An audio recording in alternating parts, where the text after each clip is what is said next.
This week on Let's Talk Watercolor, we're literally going to be talking watercolor. So what I'm doing at the moment with my own paintings is that I'm changing my palette. I'm actually changing the colors that I have in my palette. I'm going to be looking for new colors, meaning that I haven't yet found them. And I thought it would kind of be a good thing for you to come and join me.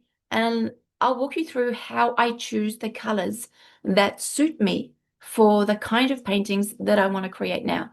So I want to show you something. Let's jump to my board. And this is what we're going to be looking at. Now, this is a box. Some of you may recognize this box, some of you may not. This is a box. I had 3 of them with Daniel Smith colors. I actually ended up throwing them all into one big box because I don't have as many left.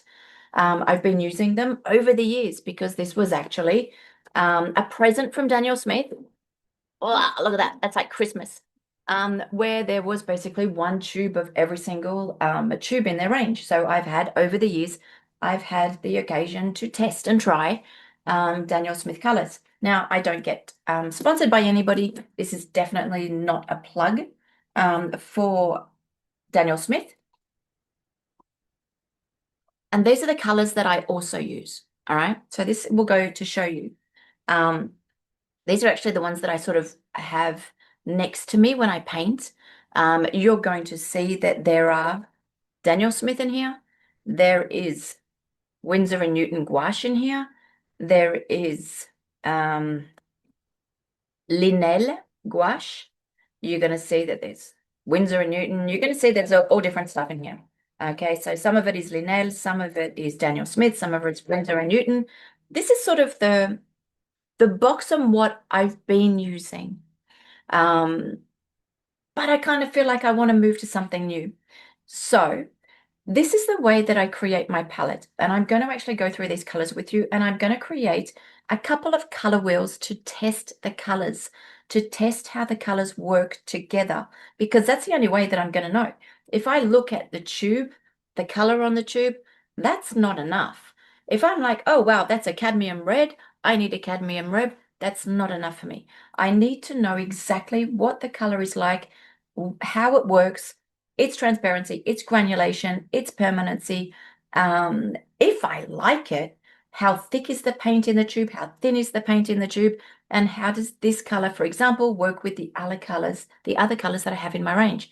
So let's put this aside and let me show you how I'm going to start this process. I think before I explain to you how I'm going to choose my new colors, I think it's important to see the palette that I use at the moment, how my palette is set up, and also why I want to change some colors in my palette. Because to be perfectly honest, changing colors just for the pleasure may be fun, but can actually throw you off. Changing colors can actually be very distracting when you paint. So I sort of see it as there's 2 good reasons to change colors. One of them being I'm just finding that the colors that I have on my palette at the moment, maybe they just don't give me the results that I'm looking for at the moment. The second reason would be I'm bored with them, and it can be both. So I am actually looking to change my paintings at the moment, and I think that by changing some of my colors, it will actually force me to paint differently. So meaning that my colors at the moment will keep me where I'm at, as opposed to stimulate me to find and discover new things. And that's what I'm basically looking for. So, as you know, as most people know, most people set up their palettes in a very organized way. All right, so they may start with yellows, moving through warm yellows, moving through to yellow oranges, let's just say orange reds, red pinks, moving to red purples, moving to purples. You get what I mean. And this is not what you're looking at. This is my palette. This palette I have had since I started painting. So I've had this palette for over 30 years. This is the one palette that I've been using for over 30 years. And because I have a side light on, so you can actually see that this palette is actually the cover. If I turn it up this way, you'll see that this actually opens. Although I did try and open it one day and I broke the palette. Can you see here? I actually broke it I don't think you can see it. Let me see if I can turn it around.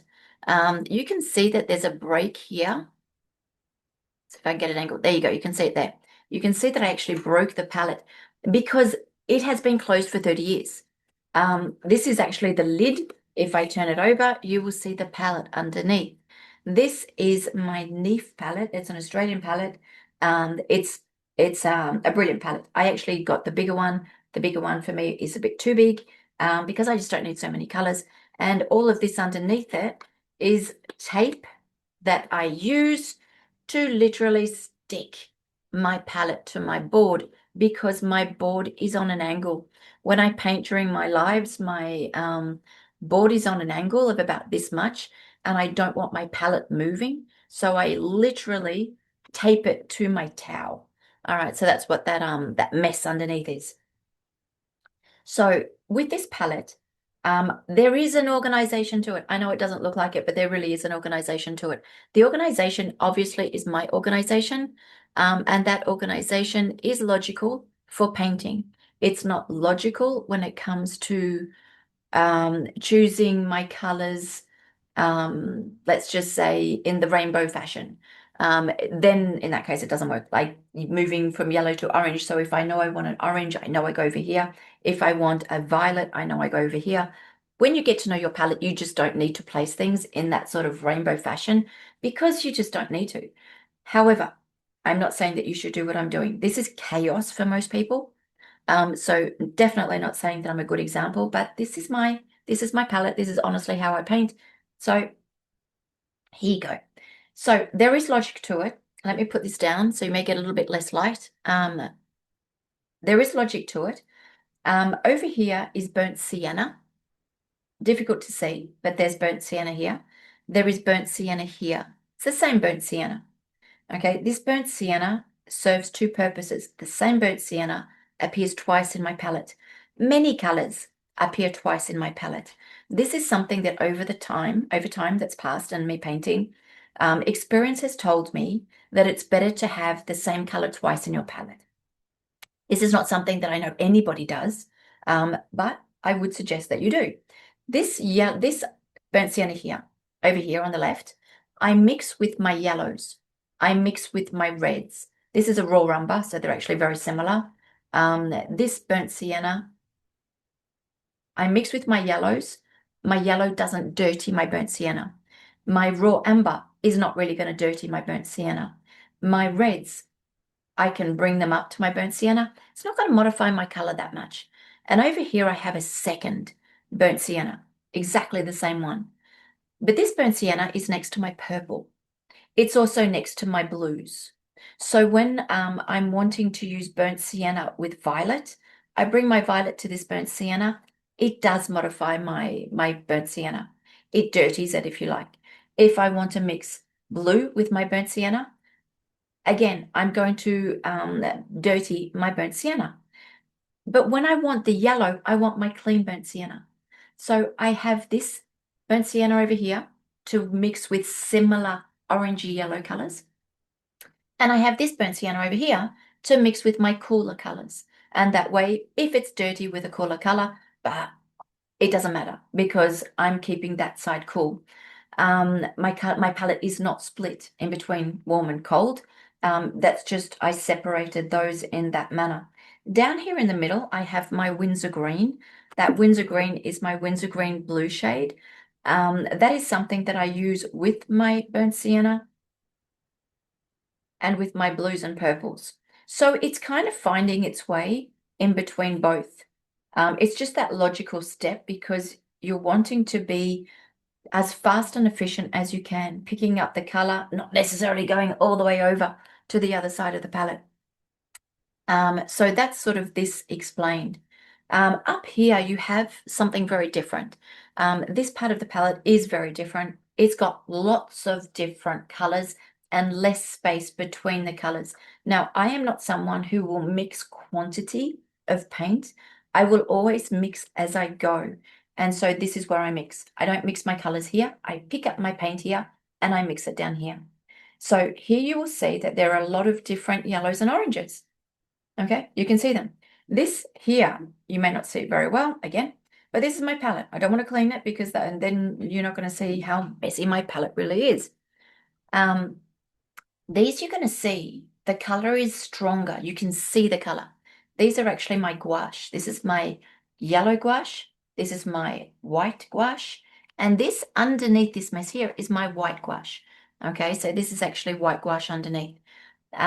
So these are the colors that I don't necessarily use all the time, but at some point I want them on my palette. I want them there because I may decide to dig into a red gouache, orange gouache, a yellow gouache, um, or a white gouache, or a blue gouache. And that's something that I do pretty much in every painting. So up here is basically my anything goes corner. This is where I have all different kinds of colors, and they're just sitting there the day I need a point of this or a point of that. So that's pretty much the way it's structured. In this top corner, I also have my ultramarine blue.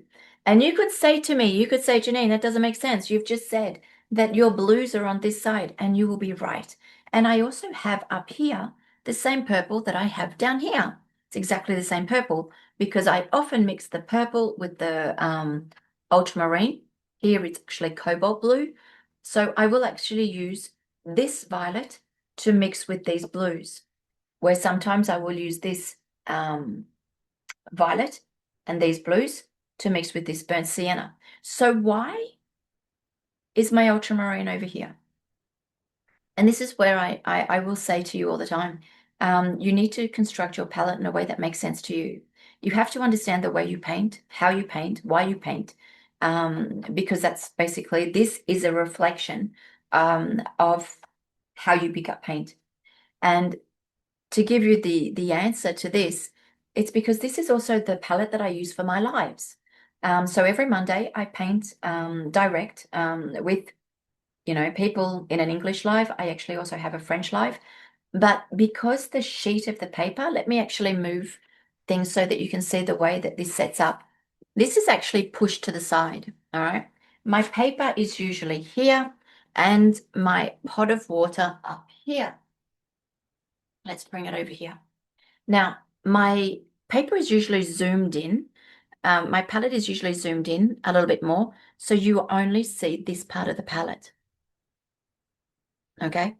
Because you only see this part of the palette, I'm actually repeating the blues that I have on the right on this side so that when I'm painting during the lives, you can see me picking up my blue. Because if my blue was always on the right side of the palette, but you don't see that right side of the palette, you're never going to see me pick up those colors.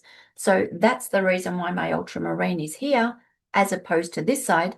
It's because when I'm painting live, that's all you see.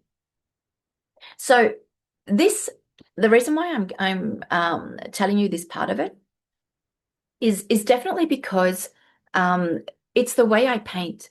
It's not just for the color choice, keeping the colors clean. It's literally so that I'm picking up the colors in a way that suits me. And also because I'm teaching, and I teach a lot. And so as I teach, I want you to see what's on my palette, but I don't want to have two palettes. I don't like having two palettes because you will always have an affinity for one, and you'll be in the rhythm with one, and you change your palette and it's not exactly the same, and it sort of destabilizes, at least it destabilizes me. So what I want to do now is I want to walk you through the colors that I have, where I find that there's some frustration, and then we're going to go back into these boxes over here, and I'm going to show you choices that I'm going to make that will give me what I'm looking for at the moment. So let's go paint. So when I come to my palette first thing in the morning, I will spray it. That way, my colors are slowly going to moisten and they're easier to pick up with the brush. So at the moment, these are my main brushes. These are not necessarily all my brushes. This one, SAA, it's a large oval wash. I'll put the descriptions in the links. Again, I'm not sponsored by anybody. This is just literally the material that I use. These are my Escoda Perla brushes. I absolutely love these. I love this one as well, but I absolutely love these for many reasons. Just opening my cupboard. This is the way they come. It's just, you just it just feels nice. You know, the brushes fold up, they go in there. It's, for me, very easy. I travel nonstop. So this is just the best way to carry your brushes so that they don't get damaged. You quite literally just very carefully put the brush away. It clips into place, doesn't fall out, and that's perfect. There are other brands that do the travel brushes. Whatever you have is fine. I do like the Escoda ones because they snap back into place. They're synthetic brushes, and this is the Perla, if I didn't say so. And again, not sponsored, but when you find something good, when you find something that suits you, I do think that it's worth sharing with everybody. The colors that I have are very transparent. They're non-granulating. They're very permanent, and they fuse and they mix perfectly well together. It is a perfect range. It works so well. Apart from the gouache, they fuse really well. They do everything really well together. I will add one rectangle, which I'm not going to paint, and this is my white. All right, that's my white. So I do have a white, it's gouache, and that helps me get pastels. Dilute them sometimes, and sometimes I get my pastels by adding white to them. So this is what I have, and it works really well, but I am finding that I'm wanting to introduce a few new colors to my palette. I have brought in already here. This is my raw umber. I like raw umber. Raw umber or burnt umber. I like both of them. They're not base colors, but they are definitely colors that can help me sort of create more browny, neutral tints. Okay, neutral colors. So this is one of the new additions. Here is what I have already. This line is going to be what I think I'm going to start using. I definitely think that this needs to come into my palette. Okay, my burnt sienna is obviously going to stay, otherwise I'll cry. Burnt sienna is just part of you have a paintbrush, you have paper, you have burnt sienna. I mean, and water. I mean, it's like the essential. It's just my essential. I do keep a yellow, whether it be, oops, I've just picked up some green, whether that be transparent yellow or green gold. I will use all my green gold before I buy any more transparent yellow. That looks a bit more like transparent yellow. I think I just found some. So here we have my yellow, and it's a strong yellow. It's a very vibrant yellow, and it's a very scary yellow because it's so bright. Those I will keep. My ultramarine, I'm keeping. Okay, so I'm just going through my palette, figuring out what's staying. This is definitely staying. That's my second essential, definitely staying. My green, I could change green, but I won't because I can get dark values with this. This is just one of those colors that I use for my darks. So Windsor green, blue shade, stays. The only problem with the Windsor purple is that, look at it, it's completely different to this one. But the Daniel Smith is more along this line, and it can create dark, rich colors. So why do I use Daniel Smith, same color almost, and not the Windsor and Newton? And the question is very simple. The Windsor and Newton one is less permanent, so I don't use it anymore. I did use it a lot, and I don't use it anymore. But the Daniel Smith Quinacridone Purple gives me the same darkness and the same richness of color. So we're just going to pretend that that's a Daniel Smith. I've used it all up, so I'm going to have to get some more. I do need a neutral red. My neutral red I am happy with, and it's my gouache. So that's going to upset some people. That's what we do in life. Okay, because when I want a red, I want a red. I don't want a pink, and I don't want an orange. This is what I find so frustrating with reds. When I want a red, I want a red. I don't want a pinky red or an orangey red. So I get very annoyed with watercolor reds because there is not a transparent, strong, vibrant red, which is a neutral red. So this is Persian red. It's gouache. It's from Linel. That's the color that I like. So these are the colors that I am keeping. So now let's look at this line to see what needs to be added. And I look at this straight away, and I didn't know what colors I wanted to add into my palette, but now I do. Just looking at this, I can see what's missing. I definitely want to have a brown. I know we can mix brown, but I think that I'm going to bring in something a little bit more brown.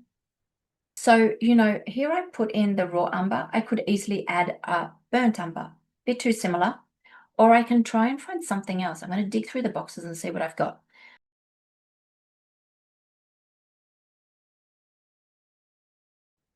All right. There are loads of colors here. There are loads of colors that I have no idea what they look like.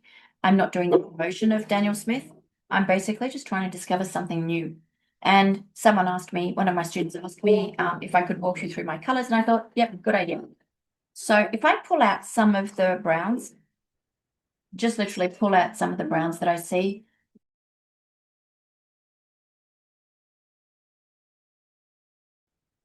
All right, so that'll do. There are more, but that will do. All right, so let's just have a play. I know from some of these, but this is iridescent. I don't want that one. I don't want the yellowy browns. I'm going to end up getting rid of some of them already. That's an iridescent copper. I mean, that's going to be insane. I'm going to try it anyway. I am kind of the copper queen. So look at that. Oh my gosh. It's metallic. That I would never use in a painting. Although, wait for it to dry and see what happens to it. But that is shiny metal. That is literally shiny metal. So yeah, if you're painting a painting where you want that, that's good. But I know that when you put an iridescent color with that sort of sparkly feel to it next to a normal color, it looks odd. The two between them, they look odd. So not on my, not on my, not on my radar. Okay, iridescent, get rid of it. I don't want sepia. Interference copper? Oh man. Ew. Unexpected. That's the color coming out of the tube. It's literally white. It's white with a copper tinge to it. Gosh. Daniel Smith is very creative when it comes to colors. Have to admit, not necessarily what I want. Iridescent bronze. You can see there's loads of colors that I'm automatically eliminating. This one could be of interest to me. Iridescent, not interesting. Iridescent, not interesting. At least for my paintings, it could be for something else. I definitely wanted to play with the burnt umber. I wanted to play with the quinacridone burnt orange. I think that I would like to see what their burnt sienna looks like. And I'm still looking for, that's a raw umber violet. Holy Marioli. Burnt tiger's eye genuine. How do we know what a burnt tiger's eye looks like? That is already scaring me. Burnt yellow ochre. Okay, it's going to be a bit more orange than what I want. English red ochre. Okay, let's compare those. All right, this one says brown ochre. All right, let's play with these. Red iron oxide eco-friendly. I don't want these. All right, so let's play with these. They kind of look all the same. They kind of look all the same, like little soldiers. Let's go one by one. And I'm literally going to play. Now, you can't do this in a shop. I know you can't do this in a shop, but you can look at the color ranges that they have in shops. I would look at the real one. All right, now, this will show you that I'm not sponsored. That's all gum coming out. There's no pigment in it. That's literally gum. There's almost no pigment in there. So this already turns me off massively. These colors have been sitting in my cupboard for, a few years, but that's a whole heap of gum that comes out first before the pigment. And that when they start separating the tube, I usually just close the tube and then I throw it away. I don't like that. And I know some people will empty the whole tube, mix it all together, but that just doesn't reassure me at all. So for some reason, they're not getting a nice homogen, like the color is good. Shame. Maybe it's worth keep playing with, but I'm just picking up packets of gum. So Goliath brown ochre. I like the color. I'm disappointed about the separation. Maybe we can find something else which has been more homogeneous in the mix. Let's try this one. So it may be a bit similar. Burnt bronzite, genuine. Redder. It's definitely coming out as, oh gosh, looks a bit like a Caput Mortem. I would not move to a color this dull, so that one definitely won't go in my range. I do like this color, but I am moving towards the burnt umbers and the raw umbers. Let's try their burnt umber. Let's try their burnt umber. I'm looking already if the tube is pigment coming out or is it just gum? It's pigment and I like the saturation. I like the thickness of it. This one is coming on my palette. This one, I don't even need to say anything else except yes. Why? Look at that intensity. If I want to get a dark value, bam, that is so intense. It's creamy, it's thick. I'm now going to dilute it. I've never played with this color before. I'm going to dilute the color. Color, nice color. That's definite yes. That is now a fixed color on my palette. I kind of knew raw umber, burnt umber, I was going to go in that direction. Raw umber violet. My first instinct is this is going to come as well. Let's have a look. Same creaminess, same perfect creaminess. This is exactly what I want for my colors. This is coming in as well. This is just a no-brainer as well. Sometimes you know stuff. And this is definitely coming in. If I dilute it, look what it brings. That's a definite yes. I wanted to have a look at their burnt sienna. I don't think the burnt sienna is coming out of the tube. It's a lot creamier. I don't think their burnt sienna is going to be my cup of tea, but it is definitely an orange burnt sienna. Yeah, no, this is exactly the kind of burnt sienna that I don't like. It's thick. It doesn't have the darkness. It doesn't have the fluidity, the transparency, and the spark that the Winsor & Newton one has. So, yeah, you can use it for something, but I definitely wouldn't use it as a burnt sienna. So, no. Burnt yellow ochre. Probably not as well. This is also going to be, in my opinion, it's going to be flatter, more opaque, and dull. Could be wrong. Yeah. It looks like a Mars red. An English red or a Mars red. No, not my cup of tea. Good color? Not at all. So it's a nice dull red. This is definitely burnt yellow ochre is definitely a possibility for a dull red. So I'm actually going to put that one to the side. I actually may keep that one. English red ochre. This should be redder than this one. Ooh, creamy. It's already coming out. Okay. It's actually pouring out. So we're going to have too much color coming. No, this is exactly the sort of color that you could use in a mix, but I would prefer this. This has a stronger dominant color. I don't know how well you can see the difference in the screen. The other one is more orange. Definitely like a burnt sienna, more of a burnt sienna than I would say this one is.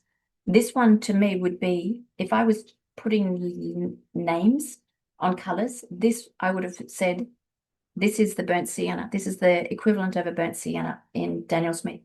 Not their burnt sienna. English red ochre. Do I need it? No. At least this one is definitely of interest to me. This one is quinacridone burnt orange. This one may be closer to Winsor & Newton burnt sienna. Just in name, that's what I would expect. It's coming out nicely. Quinacridone burnt orange. Oh, I'm so good with this. I'm so good with this. You can't fool me with stuff like this, huh? Yeah. Oh, this is amazing. Oh, okay. So this one's in, and that may be the end of my burnt sienna from Winsor & Newton. This is stunning. This is beautiful. I am so happy that I did this today. All right. Hematite burnt scarlet genuine. So we should have redder, sort of a burnt color like this, but redder. If I'm looking at it in the tube already, I can see that it's quite thick. You can see it's never been used. And and I don't feel it. Oh, yeah. Oh, gosh. It exploded. I don't know where it landed, but it exploded. And now I have liquid gum coming out.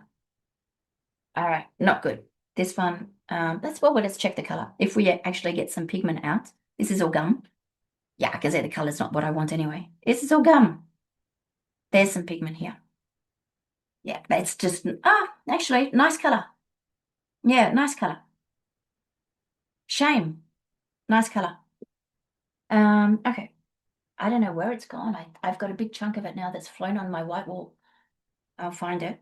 I do actually like this color. I'm actually going to leave it up here. I do actually like this color. Shame that it's separated so much.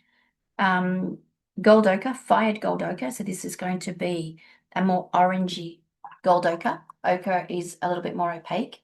It's not going to be a yellow one, if we listen to the name. Bit creamy. There was a little bit of separation, not a lot. I don't like it. These are the colors that I don't like, and it's pasty. No, it has no guts to it.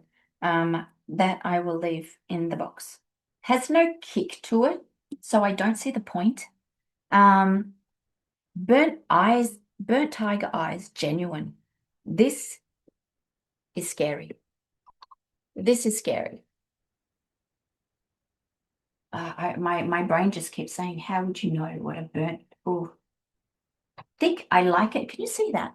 Can you see how it comes out? And it basically comes out like thick toothpaste. I like that texture. Like it's literally pouring, like dropping onto the paper. Oh, it's black. Oh, this is one of the colors that I've been missing. And I don't want to go to a sepia. We're going to have a look and see what the composition of these in. This one's in. Okay, scary. I never thought that I'd be painting with burnt tiger eye. Okay. Coming back to this general choice, and can't you see it now? Now you probably can see what was in my mind, is that I was missing some browns that I normally mix my browns, but because I want to paint with a bigger gray scale, gray red, gray brown, gray blue, gray green, I'm going to need something a little bit duller. I think we found them. So quinacridone burnt orange is going to replace, look at that, that's my burnt sienna. This is going to be a no-brainer. Raw violet, raw umber violet is going to be sort of matching my bright purple. Burnt umber and burnt scarlet, genuine, are just going to be sort of two neutral bases that I can use. Let's add them to the range. All right. So this is the biggest no-brainer. I'm almost too scared to use it because look at that. It's dark. It's dark. So you can get darker values with it. And look at that brightness of color. I've picked up not a lot of paint as well. This is just the biggest no-brainer. This was the biggest frustration with my burnt sienna. I use it in every single painting, but it fades dull. It's always been my biggest frustration. But there you go. We've come full circle on that one. This one, definite choice as well. I would definitely include this. This is the raw umber violet. Okay, so after I've done this, I'm going to show you what the composition is. I have to discover what the composition is. I don't know them. Okay, so that you can see can get an amazing dark as well. It's very much like a plum. So it's a deep red to purpley red, which sort of fades off nicely. Perfect. Perfect, perfect. And these two are not that different from each other. One just slightly more red than the other. So let's put them in. I don't really like the pastiness of this one. This is the Hematite Burnt Scarlet Genuine. I don't like the feel of it. This one may not stay. I don't like the feel as it paints on. That's a very, it's almost like a done deal. If I don't like the feel of the paint, the creaminess of it, the texture of it, how well it actually paints, it won't stay. I do like this one straight away. Yeah. Okay, so there's no competition. This is the one that I'm keeping, plus I get that dark value. This is definitely the one that I'm keeping. This is the burnt umber. I knew it. In the beginning, I said burnt umber, raw umber. So there you go. So this is the one that I'm keeping. So after all that, but listen, it's taken me what, half an hour maybe? I've picked up 3 new colors. All right. They happen to be Daniel Smith, but that's because Daniel Smith is the brand that I happen to have at home at the moment. These 3 I now have to add to my palette. So bringing the palette back in, these colors, I need to somehow figure out where to put them. And where to put them needs to make sense. Let's just grab my pencil. So this one is the quinacridone burnt orange. Okay. I'm actually doing this for myself so I don't forget. Burnt umber, violet. And the one that I am keeping is the burnt umber. All right. All right. So look at that. I had almost no burnt sienna there, so you know where burnt sienna is going, don't you? Quinacridone burnt orange is going here. It is replacing my burnt sienna. It will go here and here. I won't mix them over there, but that's where this one's going. That is literally going to replace my burnt sienna. Perfect. The raw umber violet, this one, this plummy color,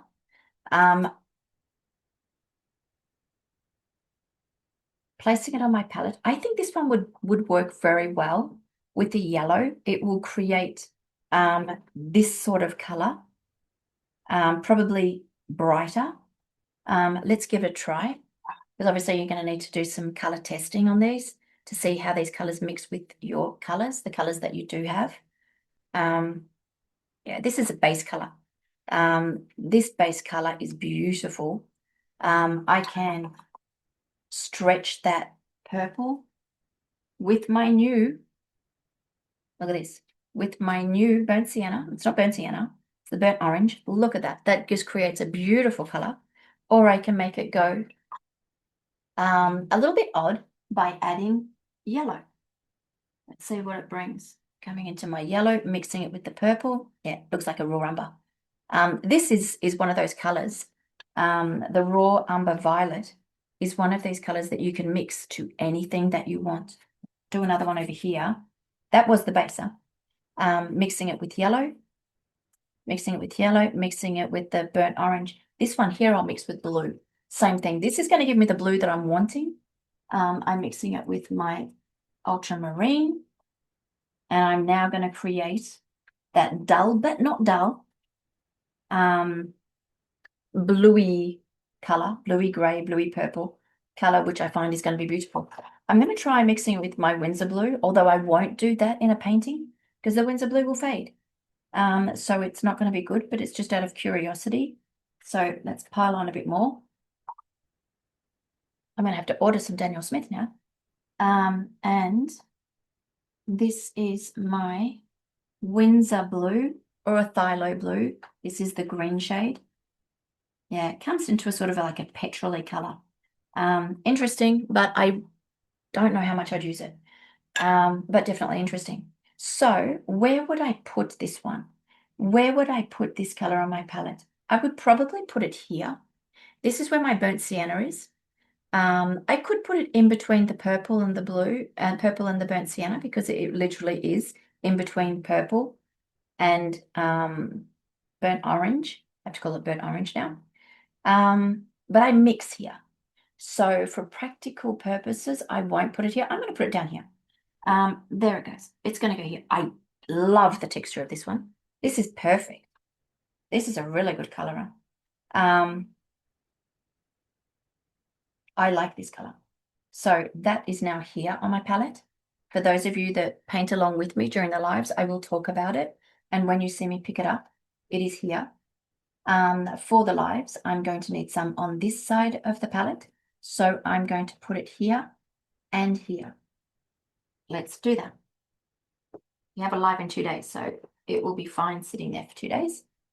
The raw umber of Winsor and Newton. I don't think I have a tube, but I don't know that I will continue using it. I don't know that I will continue using it. I may actually see what Danielle Smith's raw umber looks like. Although raw umber is not necessarily a necessity. So I have this one, the burnt umber, this one. This one I would separate and put in its own place. Why? Why would I put it in its own place? I think because I wouldn't mix it as much, and I'd kind of want it to be out of the way. My logic for wanting to put this out of the way, if this is my palette, I don't want to get it caught up with my orange and my purples. I don't want it to get caught up with my yellows and reds. I don't really want it to get caught up with my blues either. So I think it's going to have to go into one of these places here where I know it's here. And I can just go and grab it when I want it. So there you go. So now we have an updated palette. I'm very, very, very excited about these 3 colors. And I will not bring in 1,000 colors at once. It's these 3. I won't bring in 5 colors, 10 colors at once. I don't see the point. The colors that I am bringing in definitely have their own personality.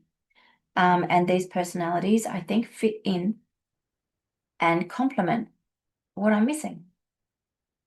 These 2 being my absolute favorites. This is amazing. Look at the difference. The burnt sienna is now drying. It stays vibrant.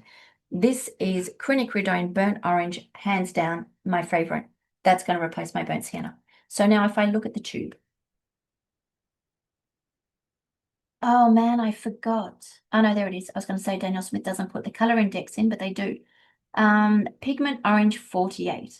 Okay, so we are definitely looking at a quinacridone. So it's transparent, it's vibrant, it's permanent, it's a single pigment.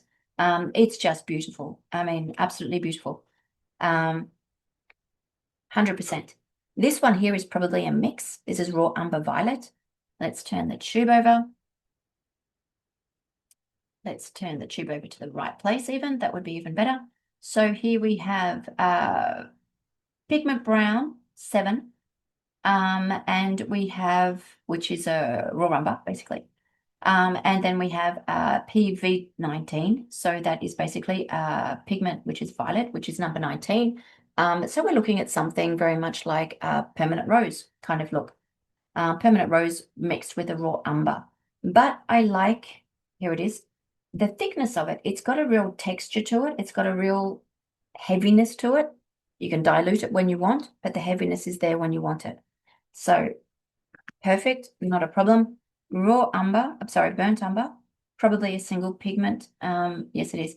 It's a natural umber. It's PBR, pigment brown 7. It's definitely just a burnt umber. Okay, so nothing that I won't work with. There's no toxic colors in it. I don't like the cadmiums. I don't like the cobalts. I stay away from them for that reason. They're not hyper trafficked. They are stable pigments. I just got 3 new colors in my range. And on top of it, hadn't thought of this, I need a green. I need to play with the green. And I need to play with the blues. Why? I'll tell you why. Okay, this is going to be a really long video. Next week, this is going to be Monday, the 27th of July.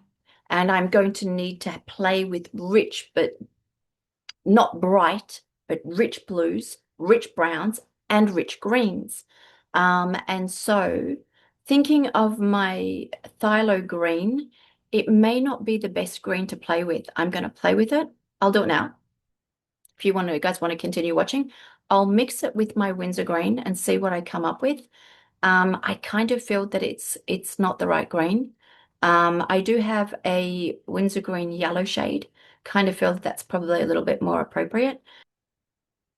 Raw umber violet. Okay, I'm going to do a line. This is how I test my colors. Okay, I'm going to do a line. And then I'm going to pick up my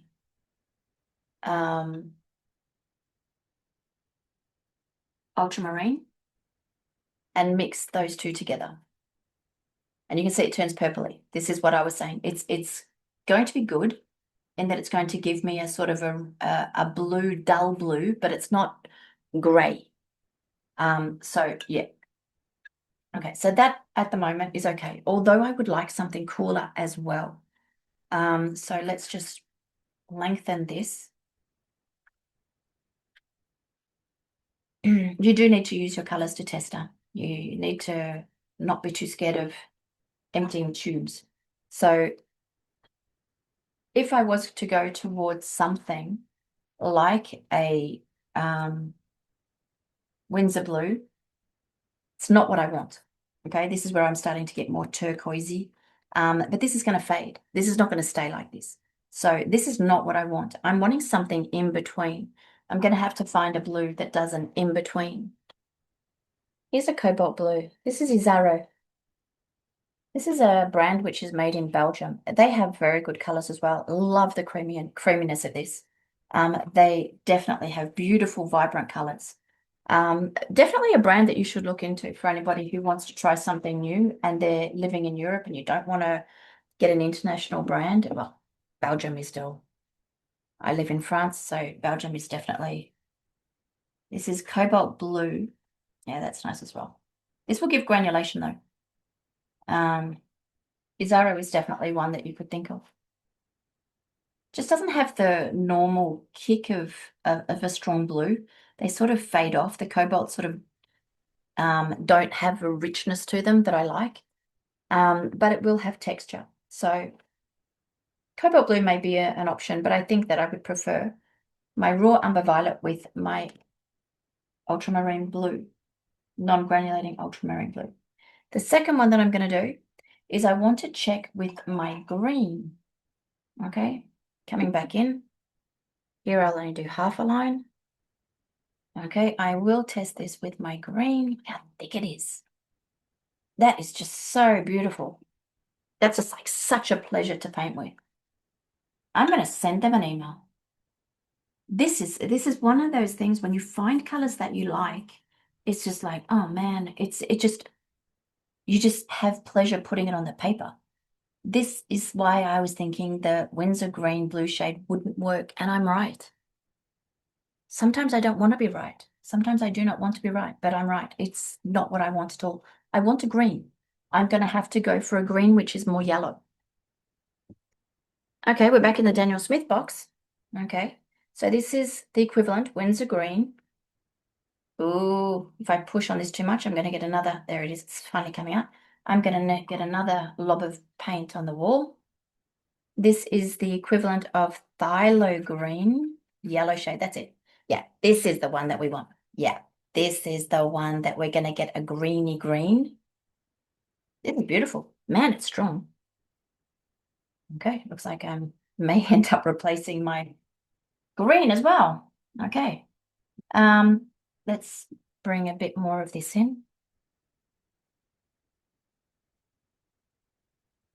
Getting it to what it would look like as a gray green. So that's a little bit, that's beautiful. Less of the purple, no purple. And I'm getting 1,000 shades of green, 1,000 shades of natural green, which this is bringing a very big petrol, well, that beautiful green, natural green. Oh, I love this. Okay, there you go. I've just changed greens as well. All right, this is beautiful. Yeah. This is tree green. Excellent. Okay, so now I have a new green. Unexpected, but that's the way the cookie crumbles. The quinacridone burnt orange. Ah, it's going to be beautiful. This is going to be beautiful. This is why I don't accept sponsoring for anybody, because then I can put the brand I'm using away and pick up a new one.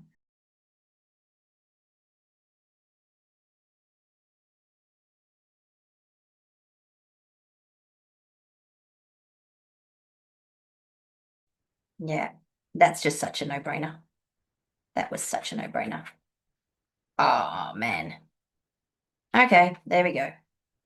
Okay, so now we have a new green. So what I've done is I've played with the colors that I have in my palette. This raw umber violet with ultramarine, I like it. Cobalt, I had to sort of go over it and over it and over it to kind of find the dose of the cobalt. Cobalt is not a high saturated color, it's dull.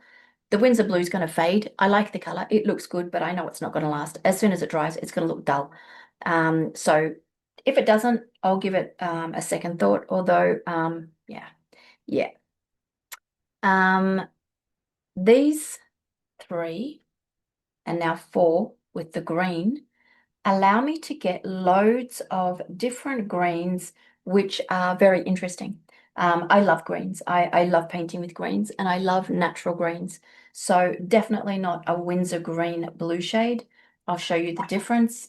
Windsor green blue shade has just that turquoisey sort of blue tinge to it, as opposed to the Windsor green yellow shade. The difference is huge. I don't know if you can see the vibrancy through the screen. I hope you can. But there's a big difference when it comes to how vibrant they are. So I now have four new colors. Windsor green blue shade. And this is the phthalo green.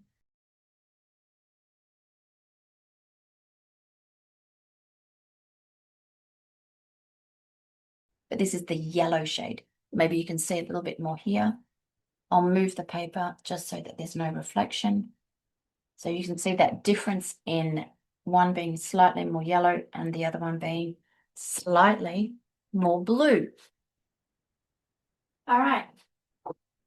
So sometimes you need to play. Sometimes you definitely, so you can see that color. You can see the difference of those colors. You can see the mixes that those beautiful yellows and greens down here are creating. So many beautiful greens in there. You can see here that I definitely will have a beautiful range of blue, depending on how much blue, how much raw umber violet I put in. Love the colors. It was worth playing with all of this. It was worth discovering